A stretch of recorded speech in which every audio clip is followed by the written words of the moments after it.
হরে কৃষ্ণ। আমাদের সমস্যাটা কোথায় জানেন? আমরা আমাদের এই বাহ্যিক রক্তমাংসের গড়া শরীরটাকে সুন্দর সুসজ্জিতভাবে সাজাতে এতটা ব্যস্ত হয়ে উঠেছি, এতটা মত্ত হয়ে উঠেছি যে আমরা আমাদের নিজেদেরকেই সাজাতে ভুলে যাচ্ছি। আমরা আমাদের বাচন ভঙ্গিকে সাজাতে ভুলে যাচ্ছি। আমরা আমাদের মুখের ভাষাকে সাজাতে ভুলে যাচ্ছি।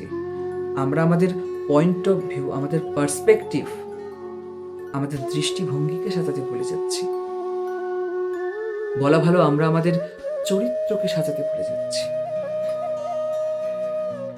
আমার মনে হয় আমাদের শরীরটাকে সাজানোর পাশাপাশি যদি আমরা একটু আমাদের নিজেদেরকে সাজানোর পেছনে একটু সময় দিই, একটু মনোযোগ দিই, তাহলে সেটা আমাদের পক্ষে অধিকতর বেশি কার্যকরী হবে। হরে কৃষ্ণ।